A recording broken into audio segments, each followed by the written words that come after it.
Well, our Dandavat pranams to all the assembled beautiful Vaishnavas and sincere seekers, and to our Gurudev, to Mahaprabhu. I'm so happy that we can meet like this, especially during these very troubled times, uncertain times in the world. We're feeling more necessity to come together, remember the eternal teachings of our gurus.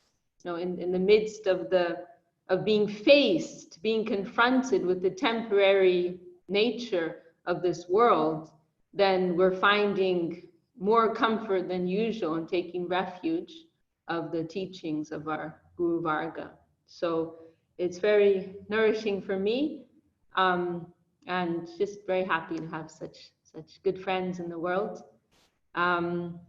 So we have a topic. Govindanandini also just messaged me with a very relevant question.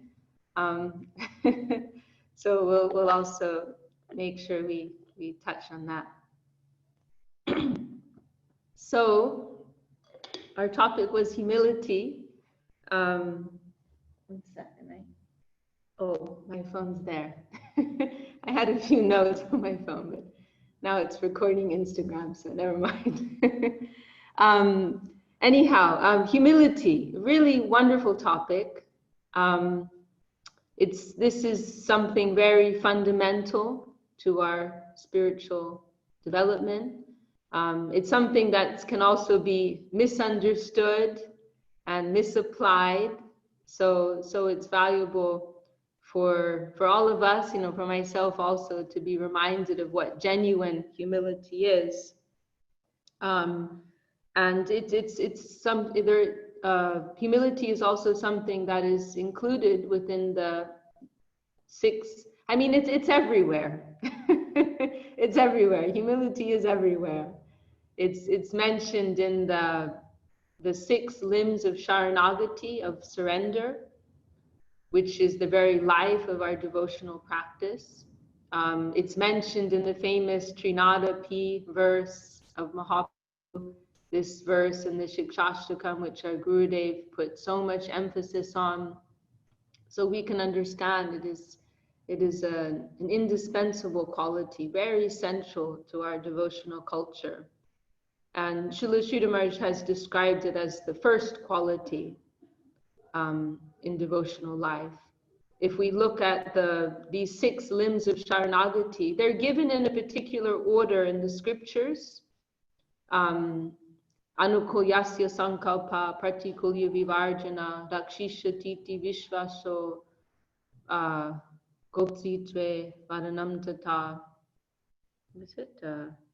But acceptance of the favorable, rejection of the unfavorable, embracing the Lord's guardianship, confidence in the Lord's protection, Atma Nivedanam, full self-surrender, and Karpanyam is listed. And this, like, what is kind of like as I understand, like the standard model of these 6 limbs of surrender, this is the order.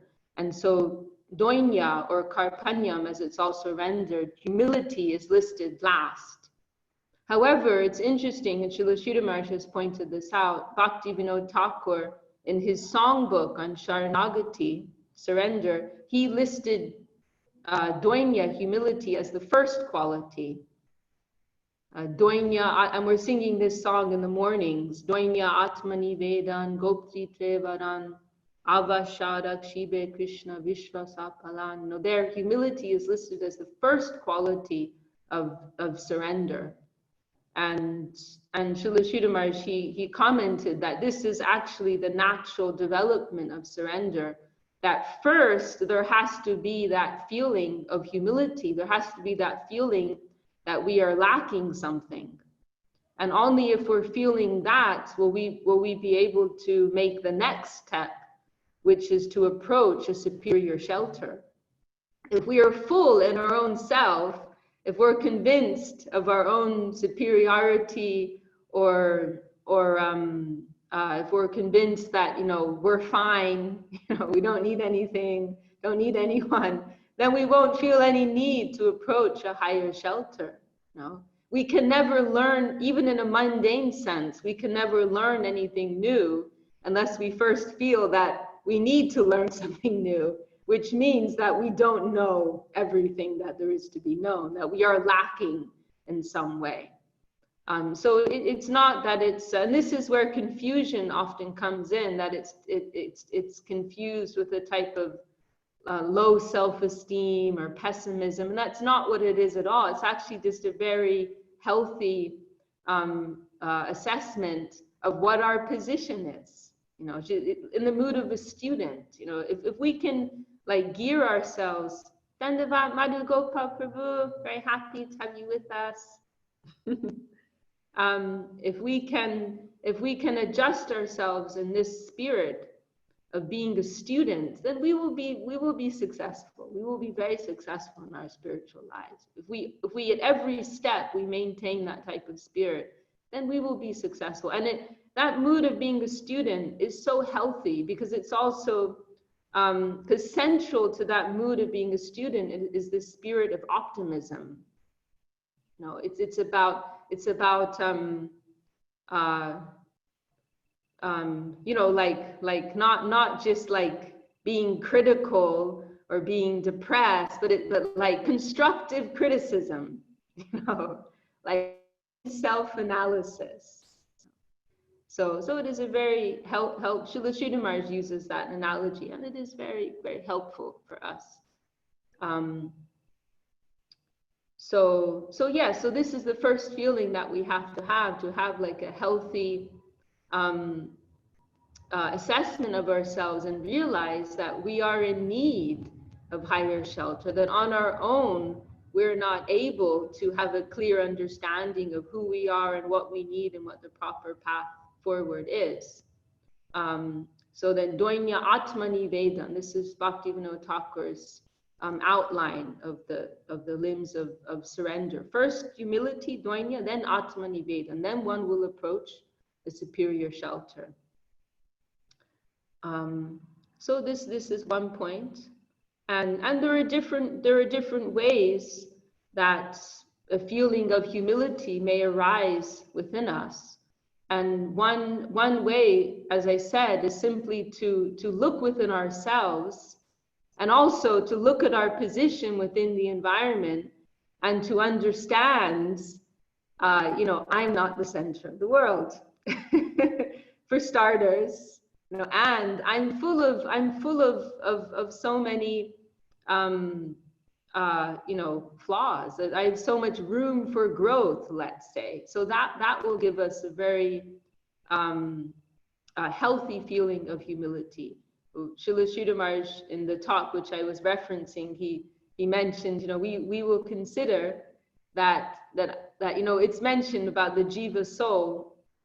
The jiva soul is what is the size of the jiva soul? 1/10,000th the tip of a hair. No, this is the size of the jiva soul. And the false ego, the ahankar, it like blows us up and makes us think that to some extent or another, to a grosser or more subtle degree, that we are the center of everything that's taking place. And we're calculating what's going on in the environment on the basis of how it affects us. But just through like a healthy dose of sambandha gyan, like proper understanding of what is my real place in this environment, and what is my real place in connection with so many other factors and so many other living entities, what to speak of the Lord and the higher Vaishnavas, just through like a healthy dose of this sambandha gyan, understanding our real position, this will bring about a feeling of humility within us, and a need to take a higher shelter. Then another way in which humility can come out, another expression of humility, and this is something more of an absolute nature, in the sense that it's a feeling that one will consistently feel at whatever stage of development that they are at. Because what we've just described is something that someone will feel in this world as a conditioned soul. But what about the liberated soul? who doesn't have those type of issues, who doesn't suffer from lust, anger, greed, envy, illusion, madness, then that type of humility isn't relevant for them. So then another expression of humility, which Srila Sridhar Maharaj has discussed, is that coming in contact with something so wonderful, so extraordinary, so beautiful, so great, then next to that, we will necessarily feel ourselves to be small, and in the most healthy and wonderful way. So Srila Sridhar Maharaj phrased it like this: humility is the outcome of proximity to greatness.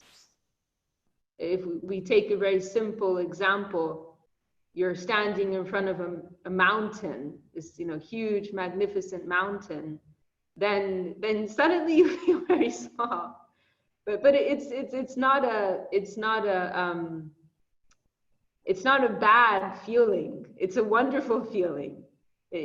Sometimes I feel like people who can appreciate this principle of humility, it's simply because they've never really contacted anyone or anything that deeply moved them. That's what we experienced with our Gurudev, someone of such extraordinary quality that we genuinely felt to be a tiny little particle at his feet would be the highest achievement of our lives. To feel so overwhelmed by beauty and by love and by charm and such high spiritual quality that you are so happy to embrace a very small place at the feet of such a person. So this is another way that humility, in a spiritual sense, this is another way that humility will come about. That as we are coming closer to the real, genuine substance, the more we will feel ourselves to be correspondingly small. And Srila Sridhar Maharaj, he gave the example of Newton, Isaac Newton, the famous scientist, that he was celebrated in his day as being such a brilliant scientist, like the greatest man of his time. But his expression was, I feel that I'm just on the shore of the great ocean, infinite ocean of knowledge, collecting some pebbles, collecting some small little pebbles on the shore. Because he knew enough to know that he knew nothing. The more one is actually approaching the real thing, the more they're feeling like they're lost and there's so much more to be had, there's so much more ahead. One may be able to look back and see, oh, I've moved so far. I've developed thus far. I am making progress. I am moving towards something in a genuine way. But at the same time, as I'm looking ahead, I'm seeing that the horizon is always extending and getting further and further ahead.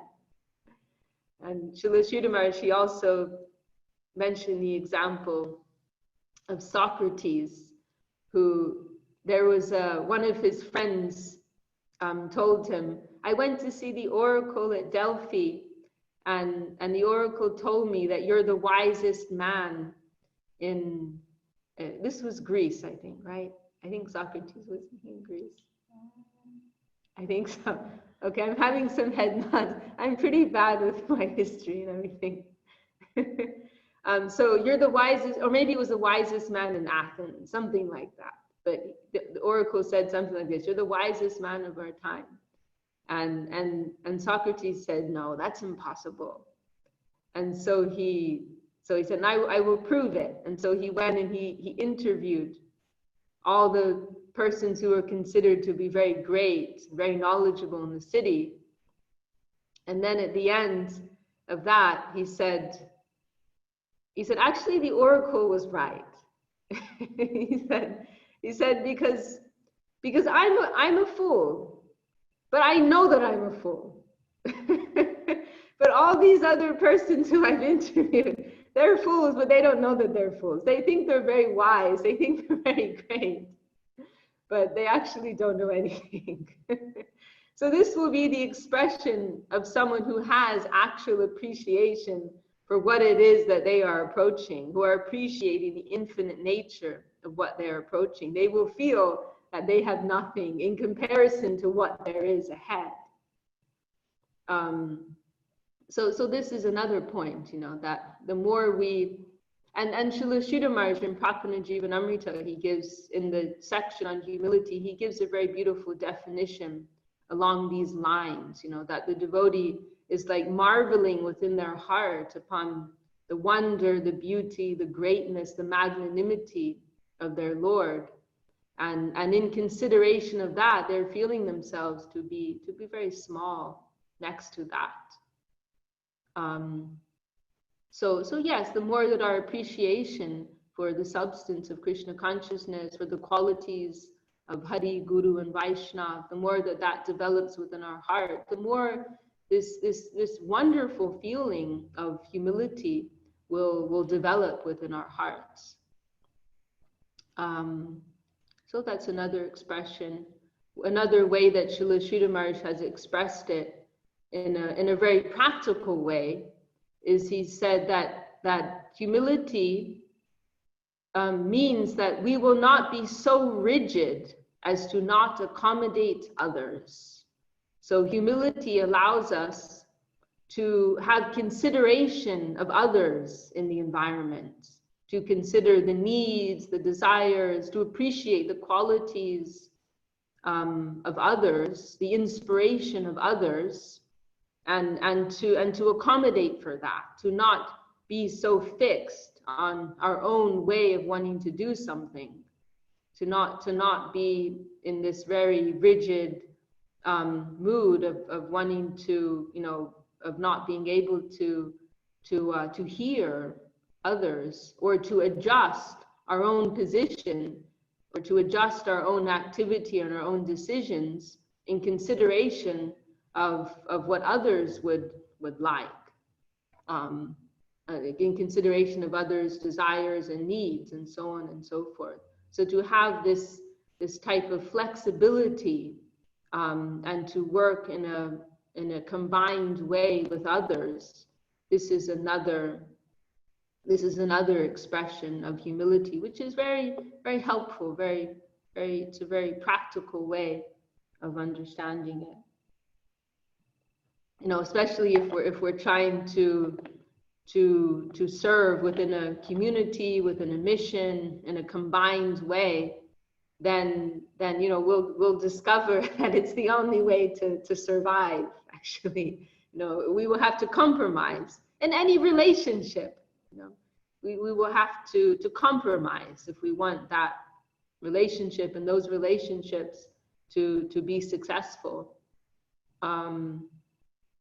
And it's a very helpful modifier. This principle is a very helpful modifier of our behavior, because it gives us the chance to consider. Dandavat, Seamus and Vijay, welcome. It gives us the chance to consider how much we're acting out of our own ego.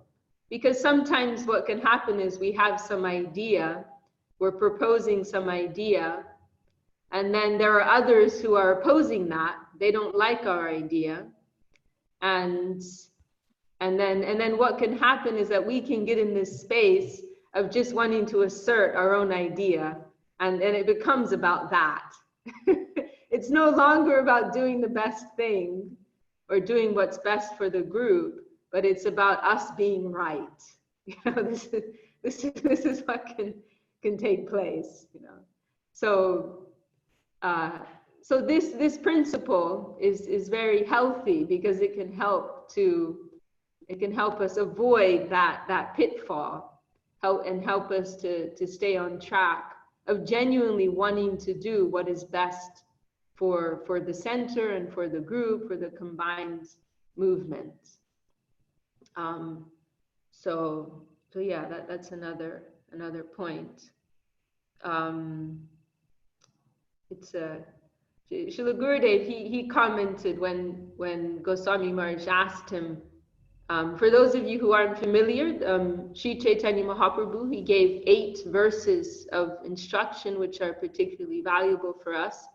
And the third verse, our Gurudev Srila Govinda Maharaj put great emphasis on. Chinada pisu nichena, Tororiva sahishnuna, amanina manadena kirtaniya sadahari. One who is more humble than a blade of grass, more tolerant than a tree, who gives all honor to others without expecting it for themselves. They are qualified to take the holy name of Krishna.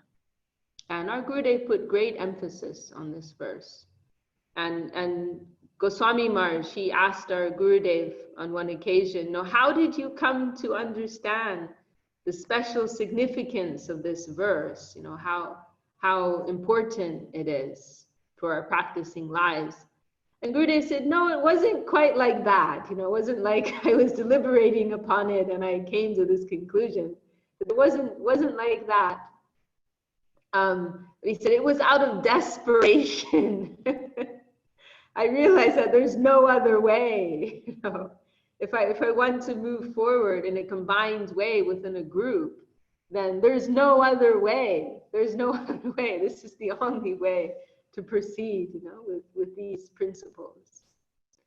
So yes, for especially in the context of a mission or community, it is very essential.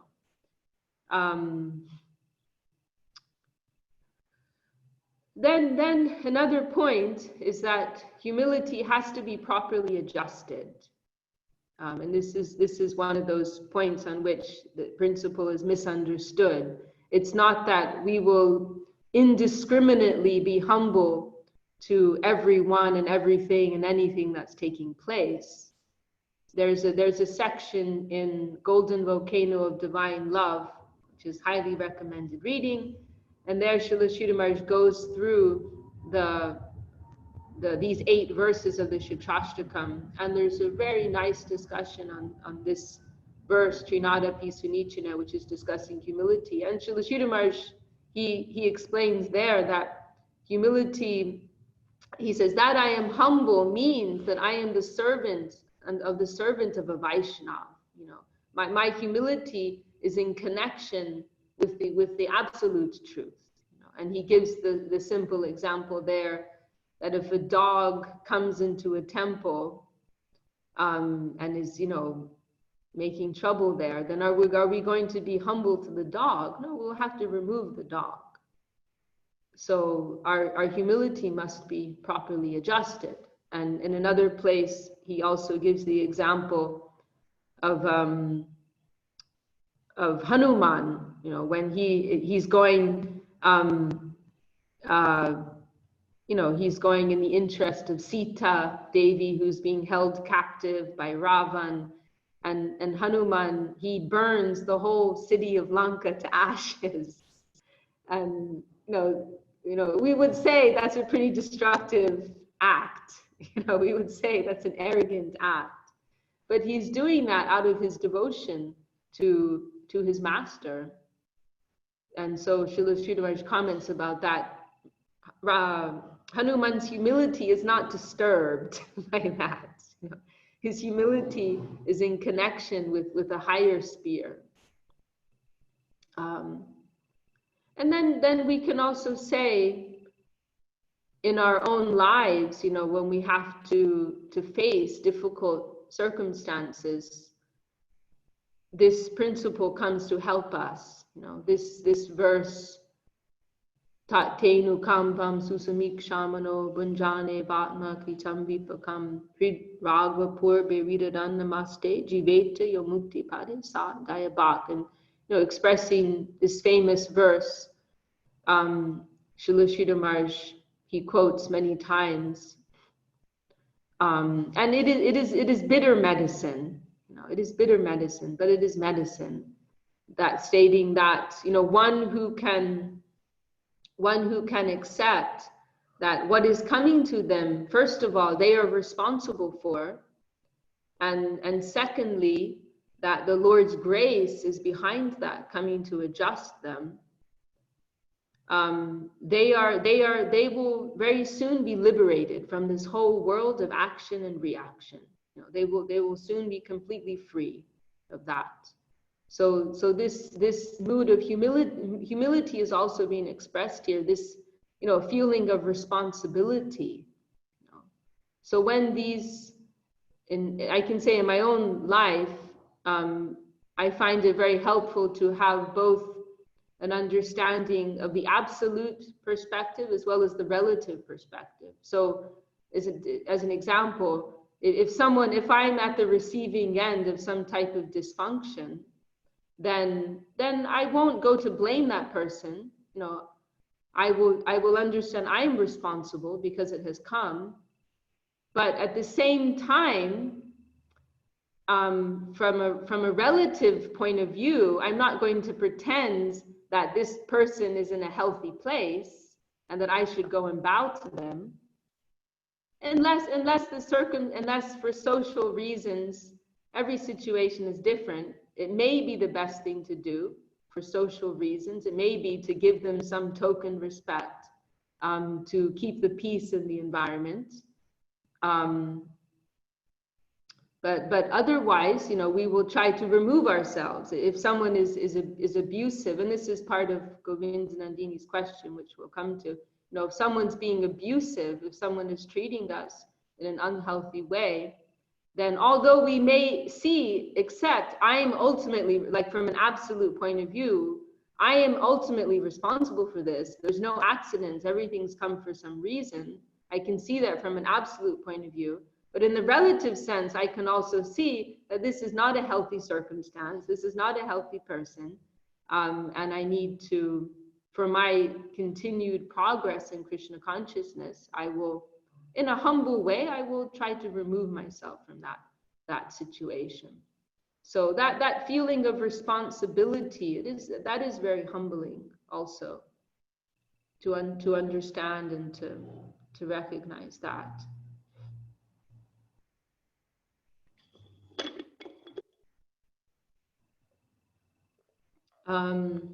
Another interesting point about humility is that it's the first quality and it's also the last quality.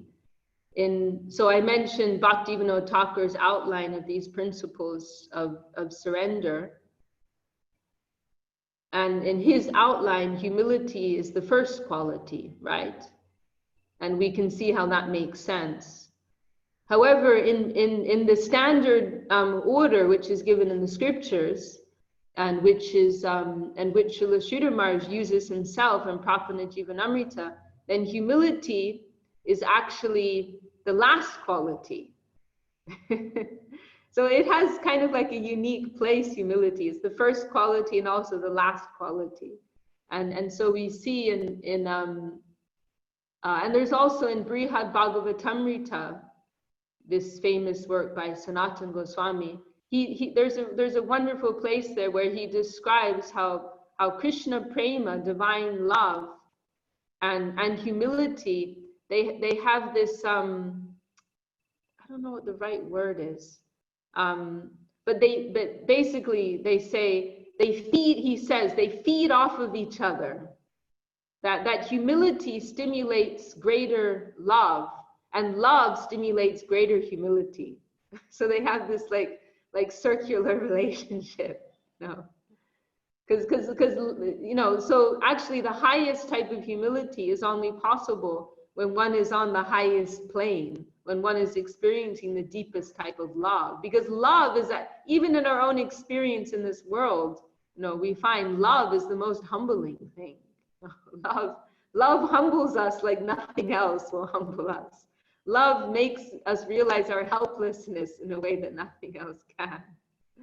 So the highest expression of humility is actually something that only the highest section of most evolved souls can experience, as an outcome of their deep connection and deep love for the Lord. And so in that section, and particularly in the mood of separation, which is the highest feeling in connection with the Lord. And so in that section in Prapana Jivanamrita, Srila Sridhar Maharaj, he cites a number of verses which are expressions of the Braja Gopis, the highest devotees of Krishna. And they're very intense feelings of humility and helplessness that come out of the depths of divine love, out of a feeling of deep separation and brokenheartedness. So it is also the highest feeling. And that type of, and this is another point, that we should not imitate humility. This is another thing, that we can go through, that we try to imitate a type of humility that we just don't have. When we have to understand, like when we look in the scriptures and we see some of the expressions of humility, they're painful to read. They're incomprehensible. Kaviraj Goswami, who's given us Chaitanya Charitamrita, the greatest scripture that's ever seen the light of day, according to Srila Bhaktisiddhanta Saraswati Thakur, Kaviraj Goswami is saying, I'm lower than a worm in stool. I'm more sinful than Jagai and Madai. If you hear my name, you'll lose your goodness. If you speak my name, you'll become contaminated. Like, how is it possible that Kaviraj Goswami can say such things? He's saying that because he's in connection with such a deep level of purity, such an intense degree of beauty and wonder, that he's feeling himself to be small, so small by comparison. And it's not something that we should imitate. That is very, very foolish to do that. And then another point that we can make is that humility, we kind of touched on this already, but humility, it can also take on very unexpected expressions. It may be, according to our normal standards, we may consider what is a genuine humble expression to be something arrogant. No. In that mood of humility to the highest plane, one may make an assertion of apparent arrogance. Just trying to select a good example. Some are a little too extreme.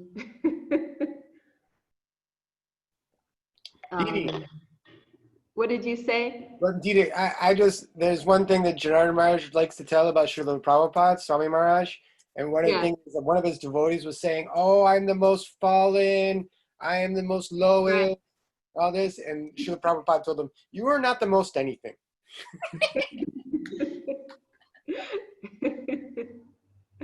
Yes. There's also an ego in that, in that mood, it has to be authentic. It has to be authentic. We have Mano Mohini with us now from San Jose. Welcome. In the mood of deep surrender, then humility may be expressed in unexpected ways. So just as one example, in Chaitanya Charitamrita, it's described how what's his name again? The associate of Mahaprabhu, Meena Ketan Ram, I think it is. Meena Ketan Ram, I think, is it? I can't remember right now. But one of the principal associates of Nityananda Prabhu, he goes to visit Kaviraj Goswami's brother. And when he goes there, then Kaviraj Goswami's brother disrespects him because he has disrespect for Nityananda Prabhu. And so let's just say, I think it's Meena Ketan Ramdas. Jai Shishihu Rangaradha Giri Hari Jai. So Meena Ketan Ramdas, he's an associate of Nityananda Prabhu, so he's representing Nityananda, and so Kaviraj Goswami's brother has respect for Mahaprabhu but doesn't have respect for Nityananda.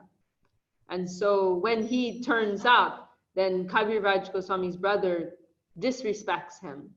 And so Meena Ketan Ramdas, he becomes very angry, and it's described he breaks his flute and leaves in a huff. They're all very eccentric. The followers of Nityananda Fu, they're very eccentric. It's mentioned there also that if someone was giving dandavat to Meenakait and Ramdas, like on the ground, then he would go and climb on their shoulders. He would do funny things like that. All very eccentric. Welcome, Giridhari Prabhu. From USA, we have Hungarian Giridhari and we have American Giridhari. So anyhow, Meenakait and Ramdas, he leaves very angry.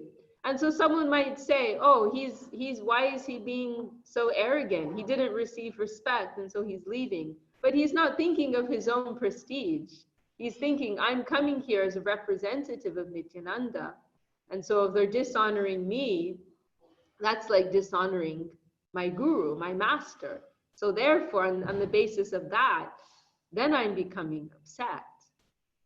Then if we go back to, another nice example I really like is of Gurudev, how Gurudev expressed that sometimes when Srila Sridhar Maharaj would give jai to his name, Srila Sridhar Maharaj would say, Jai Chidandi Swami Bhakti Sundar Govinda Maharaj ki Jai. And then Gurudev said, I would also say Jai.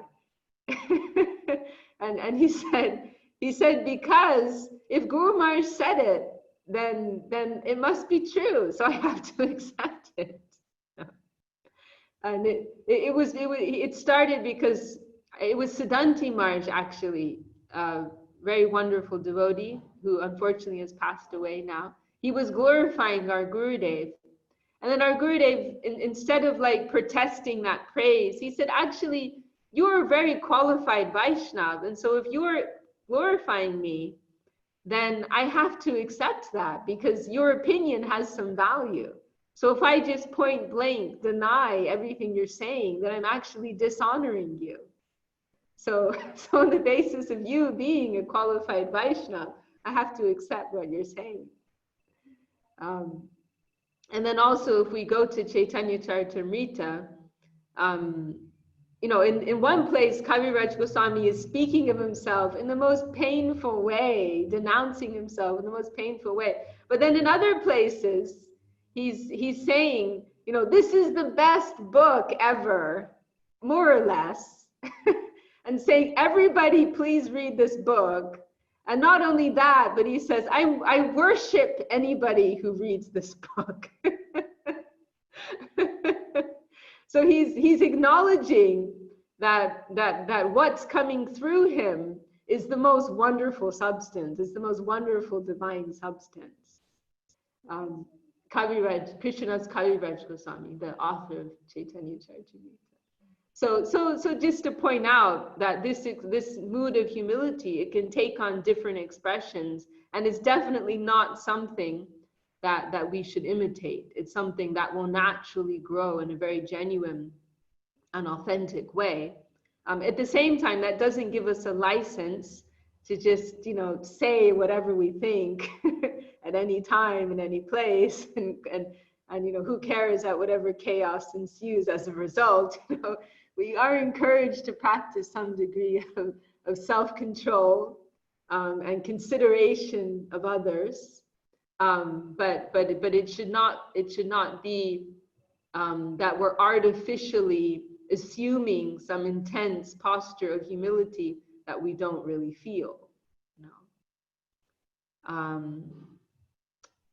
Okay, well, it is a very broad subject matter. I'm sure there's many other things I could say, or others could say also. But we did have a question from Govinda Nandini, which is very relevant. And I'm a little hesitant to talk about it really because it's such a sensitive subject matter. But what did you say? It's related to humility and practicing this that you're talking about anyway. Yeah, no, it's actually really important that we discuss it. And I was actually just mentioning yesterday that I was feeling a need. I was thinking to record a video or something. just because I'm a little concerned, I see there's so much chaos going around, and I'm seeing some devotees in our community getting really caught up with some of this stuff and just completely losing perspective and forgetting very basic points, first of all, that this is by nature a world of misconception and dysfunction, exploitation. And so we should not be allowing ourselves to become so disturbed and so surprised that this is taking place. We need to keep perspective on what our spiritual goal is, what is our, just very basic fundamental points that we need to remind ourselves. We are spirit. This is not our real home. This world is a correctionary institute. It's not a world of healthy souls. It's a world of unhealthy souls. So it is inevitable that these things will take place, and we need to try to remain a little aloof from all this, madness going on, and keep our spiritual focus in these crazy times. And so Govinda Nandini was bringing up this point that it's difficult for people, if you talk to them about humility and tolerance and respect, they're very just very stuck on this vision of seeing the injustice in this world and wanting justice, wanting accountability from all these persons, and they can't really see past that. Is that more or less represents what you're saying? Okay. Well, I mean, first of all, I would say that we can't force anything upon anyone. And if someone is very fixed on that mentality, then we have to let them go with that. If they're asking us for our views, then that's a different thing. Then you can try to share something. And one thing I can say, I mean, we can phrase this in a way that makes it more digestible. And one thing we can point out is that even people who don't know anything about spiritual principles, don't know anything about Krishna consciousness, let's say, there are many people who are tired of this whole narrative, who speak about, there are many people, they see this as a mood of victimhood, a lack of taking responsibility, and they see it as not a progressive way to live your life. If we just speak in very kind of basic human terms, everybody has some freedom to direct their lives as they want to, and we'll lose energy by blaming the environment. We'll lose energy by chasing after people, trying to hit them with the justice stick. Of course, if that's somebody's duty in society, then that's a different matter. Like if somebody works for the government or somebody's a policeman, then that's a different thing. They have a duty to try to, as their duty in this world, then they have some duty to do it properly, in a relative sense. But as individuals, to live in this very reactionary and hateful mentality, that's just gonna drag us down. That's not gonna get anyone anywhere. Yeah, I mean it's a very complicated subject matter, but I mean, one just very simple point I can mention is, don't buy into what the media tells you. That's just a simple thing you can tell people. Don't buy into the media. There's so much going on behind everything, and it's difficult to really know what's going on and what's driving everything and what the real story is. So it's really just from a very basic level, I can say it's a waste of time for anyone to get get caught up with the whole media narrative. You know, we don't know what's going on. Our Gurudev, he commented once, I think it was about the Iraq war. You know, there was some particular spin that was being put on it, and Gurudev commented, it's all lies. You know, the whole thing is lies. You know, there's so much behind the scenes, so many different factors that are driving what's taking place, and there's so much manipulation.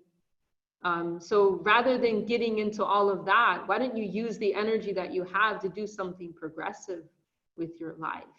You know, I mean, that, like, without even going to high spiritual principles, this is just like a very basic common sense way that you could try to present things. And then if they're open to hearing more, you can give them some more spiritual perspective, that you can talk about karma, you can talk about this world being the temporary place that it is, and tell them something about our high spiritual ideal, you know, of another world that exists. You know, instead of wasting our time quarreling with the prisoners in the prison house, why don't we try to become reformed prisoners and become free of the whole thing, and gain entrance into the normal world, you know, gain entrance into a higher society. So, you know, we can begin change, you know, here and now, you know, just by changing our perspective on the environment. We can change our environment.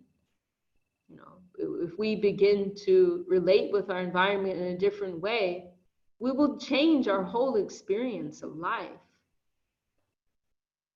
So, you know, we all have to take responsibility for our experience. If we, you know, as a result of our karma, we may find ourselves in a particular environment which is disturbing and negative, but instead of like engaging with that, which will only perpetuate the experience, if we try to respond in a progressive and a positive way, then we'll begin to completely change our experience. There's one very beautiful quote of Srila Sridhar Maharaj, where he says, we have to become good enough to earn a cottage in the soil where none can deceive their neighbor. We have to become good enough to earn a cottage in the soil where none can deceive their neighbor. So if we ourselves begin to live with a higher mentality, we will earn entrance, we will gain entrance into a higher society where such low things do not take place, you know, where we will not be subject to such, you know, such low and you know, nasty things. So Divya Shakti is joining us. Oh, wow. Wonderful. Just when we're winding down. So yeah, I mean, it's a really, our Gurudev, it's a very deep, it's a deep discussion. You know, our Gurudev, Srila Govinda Maharaj, he used to say, my fault is that I believe in everyone. You know, and you know, this is probably going a little too far. Like, for the people that you're referring to, this probably is not what you can't really go that deep with them, but but just for our own like internal consideration. Welcome, Divi Shakti Didi. Divi Shakti Didi ki jai. We've been missing you. So our Gurudev, he would say that, you know, my fault is that I believe in everyone, you know. But it was through that belief, that positive like reciprocation that he had, like drawing out in the way that he dealt with us, he was able to draw out from the higher nature in everyone. So that's our responsibility, you know. That's our response. We can't blame anyone, you know. We have to take responsibility for the experience that we're having. Yeah. Yeah, I mean, it's a very deep point. But my sister Ashapurna, she has a little boy, a bai, and there was one time, and I was there at the temple in Salt Lake City, and Jai Devi Shakti, we can see you now. There was one time I was in the temple in Salt Lake City, and a bai, I don't know, he was like 5 or 6 at the time, and he really wanted to go. I've told this story lots of times, so I'm sorry if some of you heard it already. But he really wanted to go to his friend's house. He wanted to go to see Kamala's boys, and so he was telling Ashapurna, his mother, oh, you know, can't we go over? I really want to go over there, please. Can we go over? I want to play with them. And Ashapurna was telling him, she told him, you know, we can't go because they're not at home right now. And we have to wait till they come back, and then we can go there, you know. And then he was puzzled by that, and he said, well, why can't we just go over there and wait for them in their house? and then she said, well, their house is locked, you know, we have to wait till they come back and they unlock their house. And then he was puzzled further. And he said, but mommy, why do people lock their houses? Why do people lock their houses? And that was actually so profound for me. You know, I was like, wow, like he's coming from such a higher plane of consciousness. He can't even begin to conceive the possibility of there being a world where there's bad things that happen, that people can't trust each other. We can learn from children. And then there was another time when he found out about homeless people. And this was like a major shock for him. He was horrified. And then he thought about it a long time. And then he told his mother, Mommy, I've come up with a solution for homelessness. You know, that whenever somebody goes on vacation, then a homeless person can come and stay in their house. And then when those people come back from their vacation, then they can go to somebody else's house who's going on vacation. And we can work out a system. So nobody's ever homeless. Everybody has a home at all times. I found it so inspiring, like to live in this spirit of such trust and belief, you know, in others. And of course, you know, we have to have some common sense, and we have to, you know, be careful. But at the same time, we can all do with a dose of that type of, you know, belief in the higher nature of others, at least in the potential of others. Srila Sridhar Maharaj, he extracts this from Einstein's theory of relativity, that reality is not at a standstill. No, reality is living and dynamic. And so we have to live in consciousness of all the possibilities that surround any situation.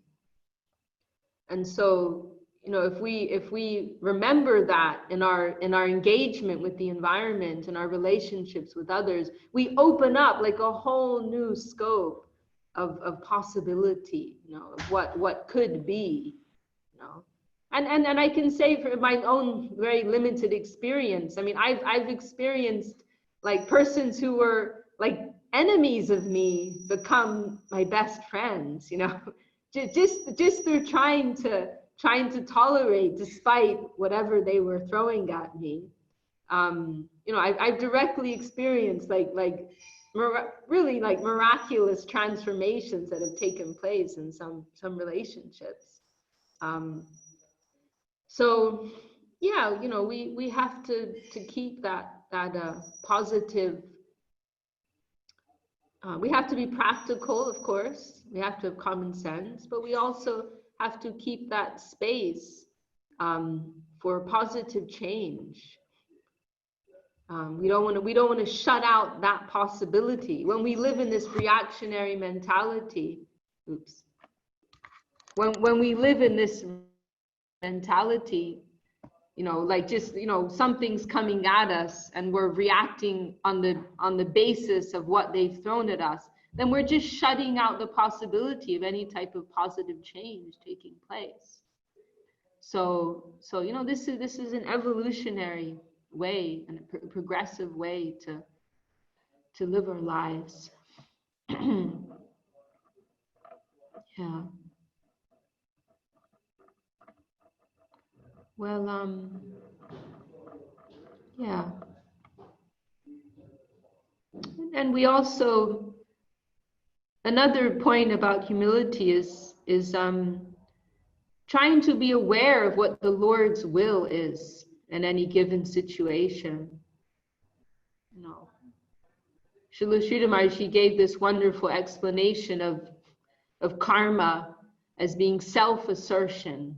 You know, that karma is a result of us artificially imposing our own will upon the environment, whereas bhakti is coming in harmony with the Lord's will, with what the Lord's desire is. So that's another component of humility. You know, being able to set aside like our own noisy ego and to try to hear, you know, what is the higher will that's descending in a particular situation. So yeah, that requires a humility, a sensitivity in our movement, you know, through the environment and so many situations that are taking place.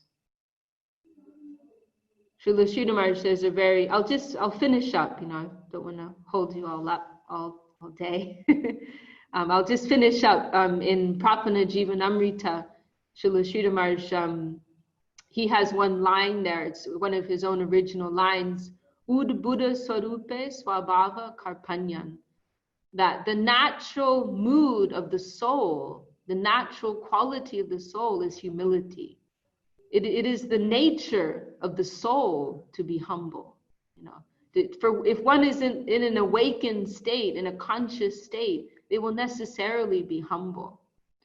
You know, simply because they're living in consciousness of all the other factors and entities within the environment, primarily the Lord's and you know, all others in connection with the Lord. So there's a sensitivity and a consciousness that is in you know, a part of humility. So, okay, well, I think I'll stop there. Does anyone want to add anything or suggest a topic for next week? Is that satisfy you, Govindandini? Do you want to add anything? Or? That was very nice, thank you. Okay. All right. Chinmoy Prabhu. Very nice, Didi. I feel that we're always searching after Gurudev's mercy, and Gurudev has been so merciful to you, and you are distributing that mercy to us. So honestly, I'm eternally indebted to having these Zoom meetings with you, these online sanghas. I'm so grateful to be engaged and to have all of your wonderful associations. And if anybody does have a question or, you know, even a topic they'd like to discuss, I kind of have a question. Okay.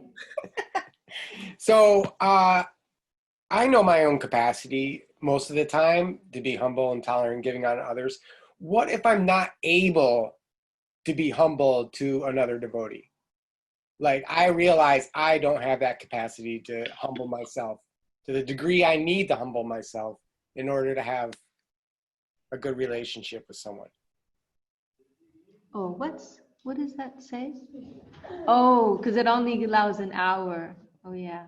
Oh, Instagram. Okay. Yeah, the Instagram, yeah. Okay. No worries. I don't know if they allow you to start. I don't think you can start again for another 24 hours, I think. Chintamani would know. Chintamani's gone, I think. She's the She's expert. there. Oh, yeah. I don't know if you can. Yeah, it's okay. I think you can. So what to do if we need to be, if we feel that we're not able to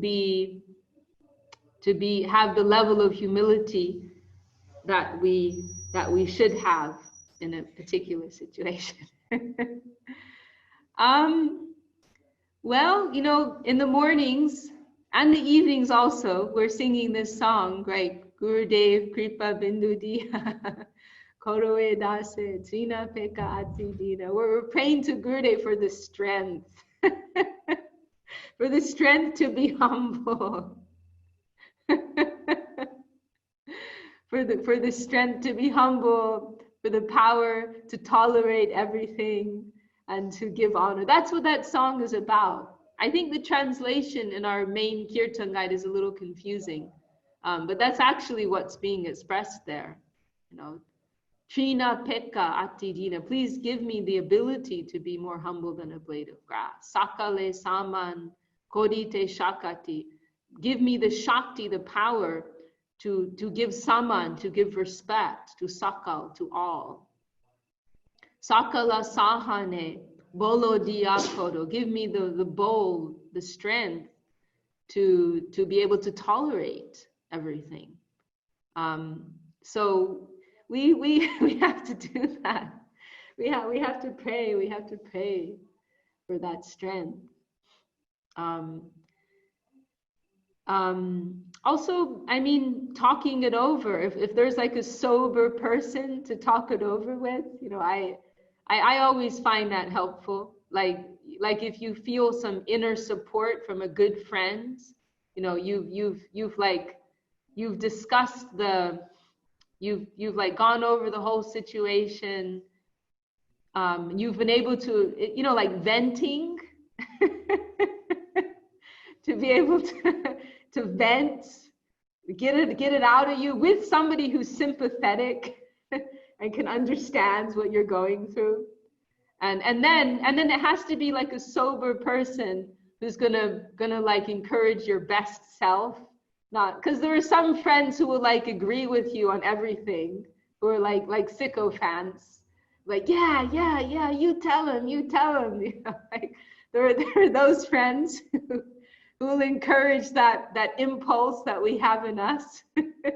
and then the better friends, they will have the wisdom to disagree with you sometimes and say, well, I think actually I can totally understand what you're saying, but in these circumstances, I would advise you to act in this way or to deal with this in that way.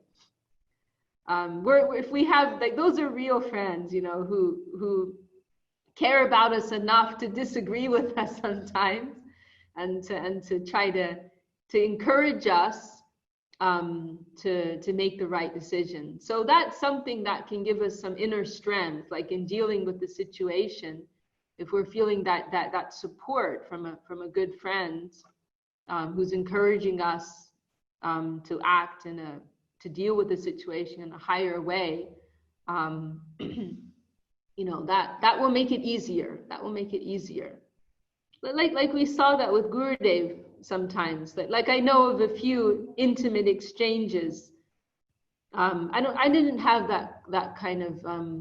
I never had an experience like that with Gurudev, but I know of a few cases devotees told me of where where they were like dealing with a tough situation from somebody else, but Gurudev like backed them, and that made it easier for them to deal with the situation. You know, like Gurudev expressed his sympathy, and they felt like in Gurudev's inner backing, and that made it easier. You know, there was one, we don't have Braja Mohini here, but she told me how on one occasion Gurudev told Sita, just be like me, and he just openly said, you know, I am the personification of humility, tolerance, and respect. He just openly said it. Just be like me and you won't have any problems.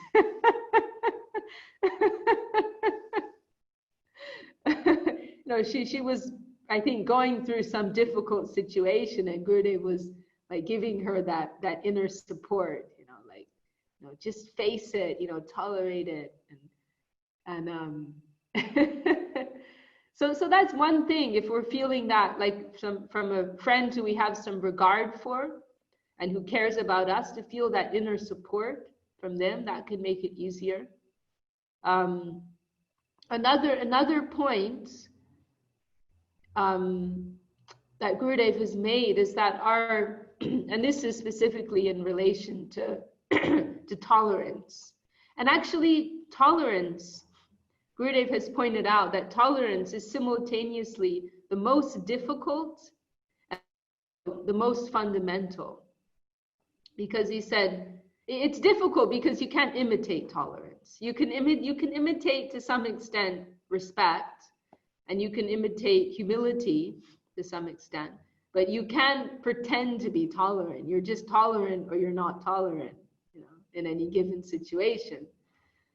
So it's the most difficult, and it's also, Gurudev also described it as being the most fundamental, because he said the other qualities will come out of tolerance, and he didn't elaborate on it that much, but it was something that I meditated on, and what I came to was that if you're tolerant in a situation, in the sense that you don't react immediately, it gives you that inner space to contemplate.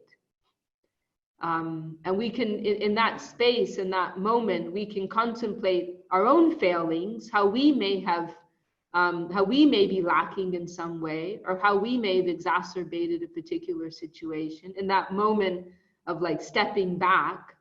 And also it gives us the space to try to appreciate that person on some level, and therefore give them some respect. So another point Gurudev mentioned was that tolerance must be, it must be based on love. It must be based on affection. There has to be some affection there. And if there's no affection, then another thing we can mention is compassion. This was something that was revolutionary for me, that Bhaktivinoda Thakur in one place, he equates tolerance with compassion. You know, if we may not be able to really connect with someone or feel, you know, a great deal of love for them, but we should be able to feel compassion for anyone. You know, it really, actually, the most dysfunctional and disturbing persons, they deserve the greatest degree of compassion. So if someone is behaving in a dysfunctional way, that's evidence of being in a very unfortunate state of consciousness. It's a symptom of ignorance. And what can you do about ignorance? You have to feel compassion that someone's living in that state of consciousness. So that deserves compassion.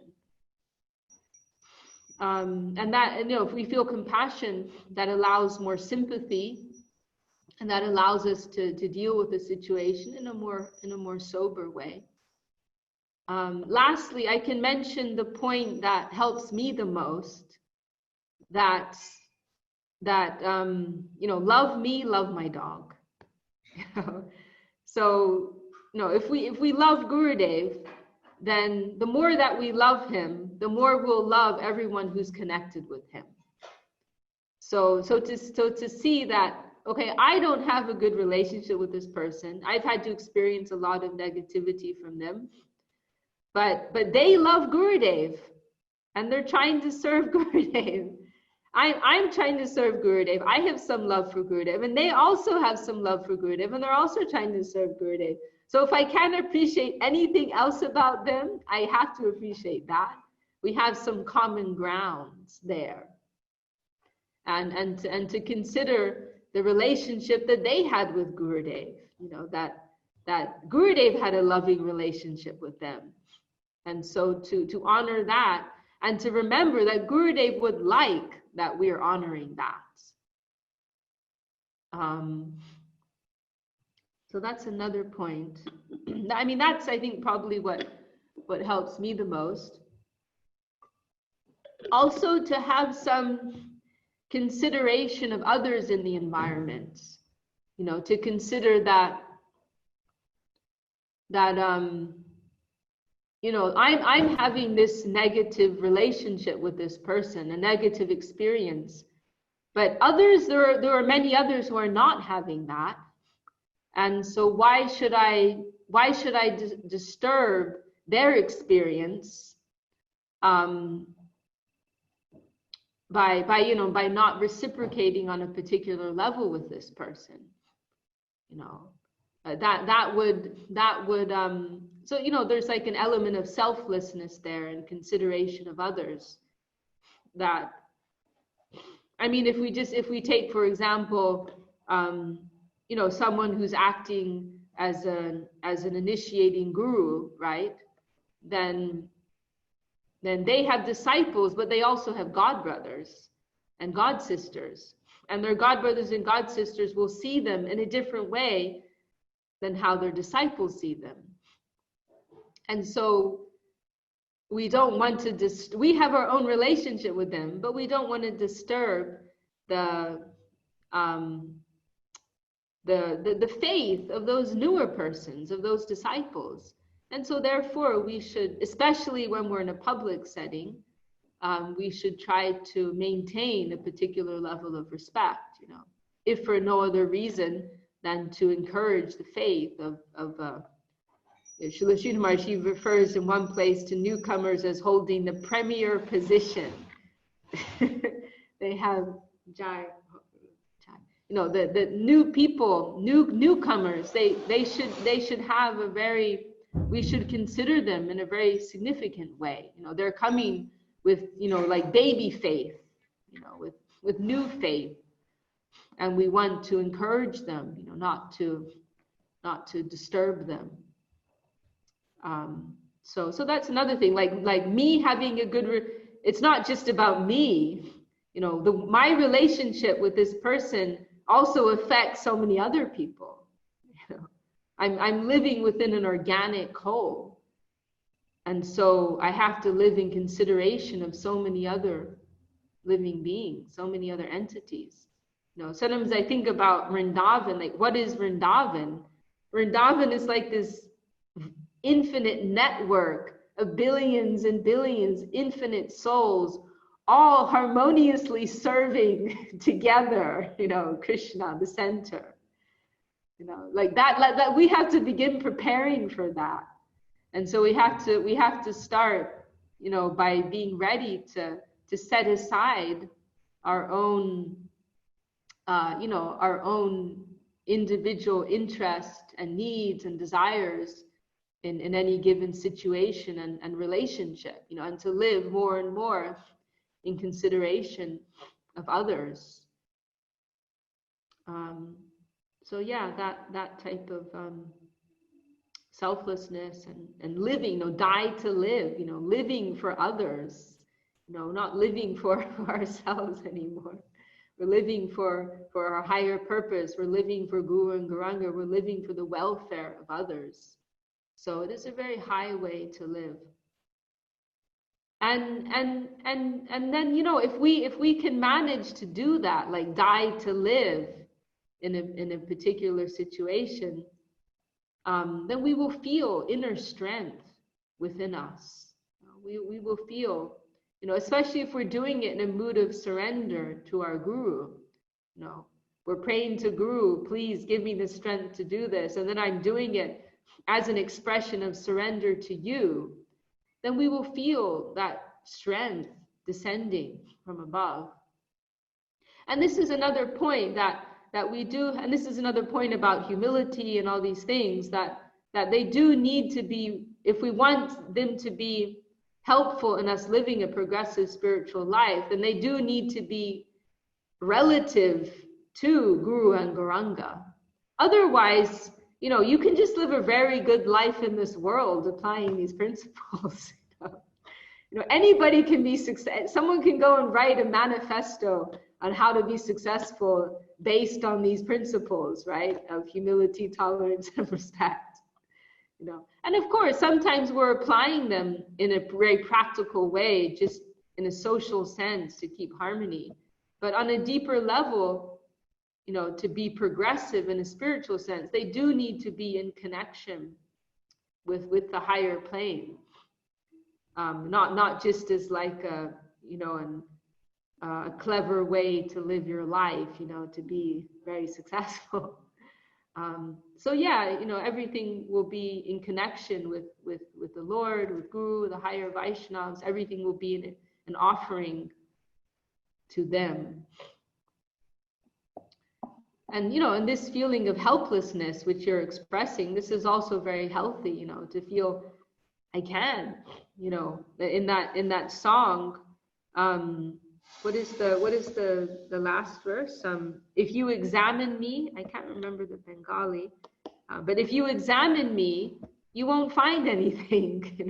I'm wholly dependent on you. I'm completely dependent on your mercy. You please give your grace to me. Please give me the strength to be able to proceed, in this way. Then also, I'll just add that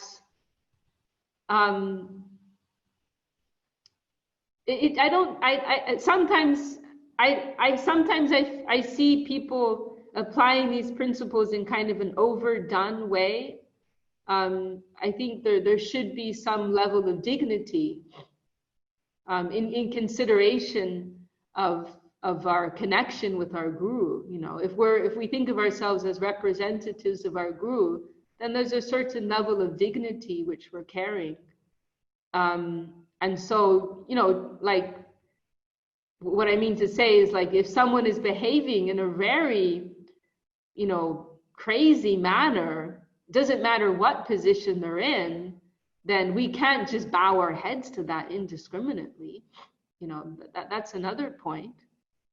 I don't consider that to be an authentic expression of humility, So and I mean, we also have to consider our own position. It is advised that if we're not in a position to give a word of correction, in the sense that they're going to be able to hear it, then we should just withdraw, So sometimes that, I see sometimes devotees in this kind of artificial way, like forcing this like overdone dandavat thing, like going on tiptoes around this person who's behaving in a very, completely inappropriate manner.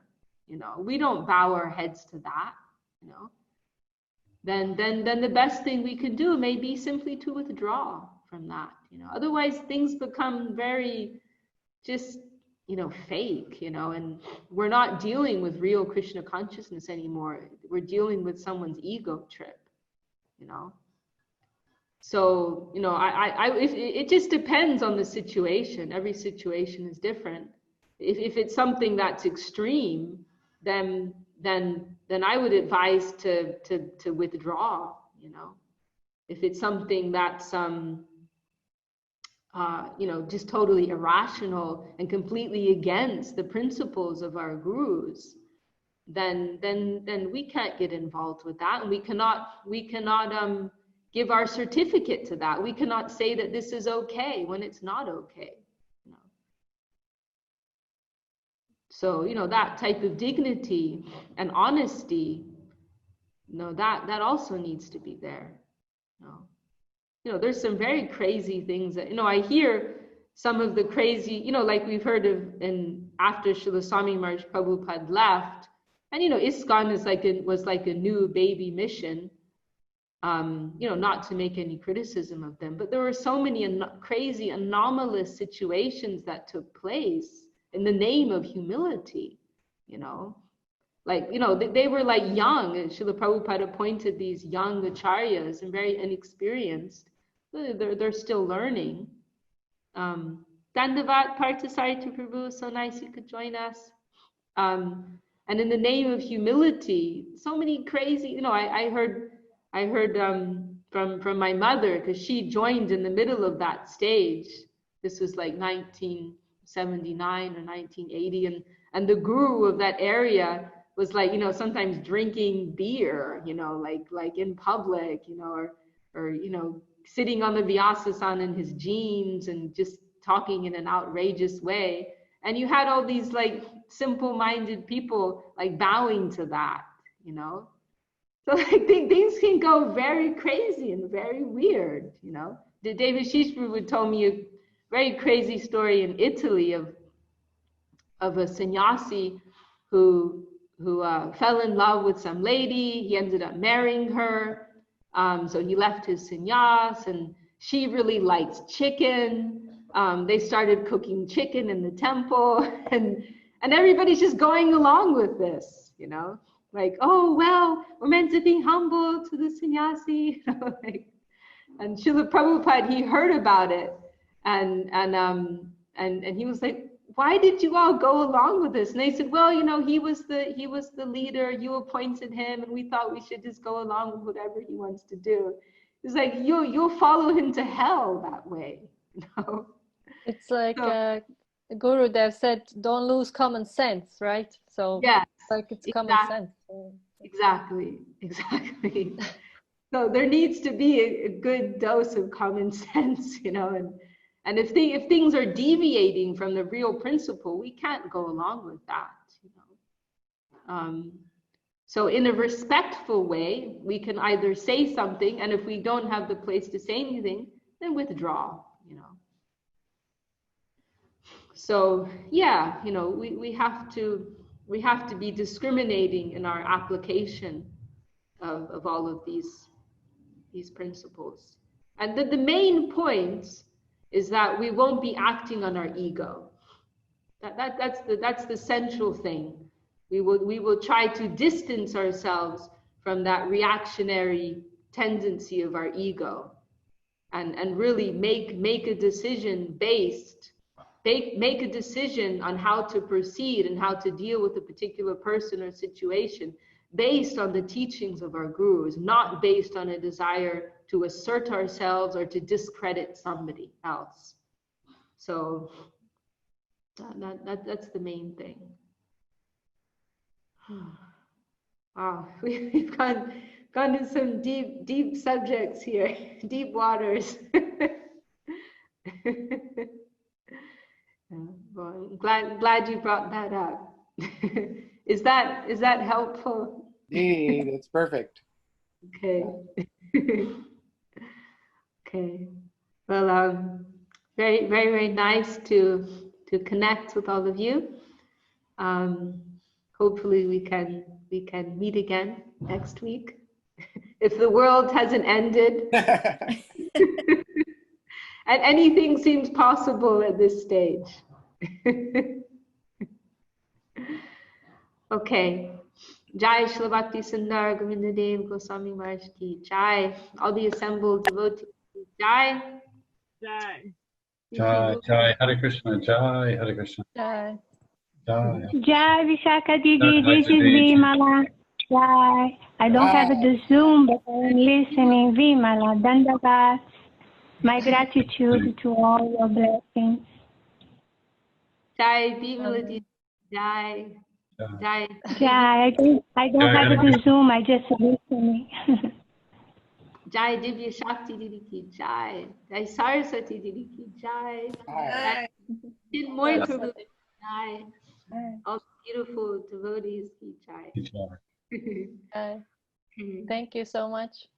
Thank you, Vishakha. Vishakha Devi Dasi, Jai. Jai. Jai. Jai Vishakha Devi ki Jai. Jai. Jai Gurudev. Jai Gurudev.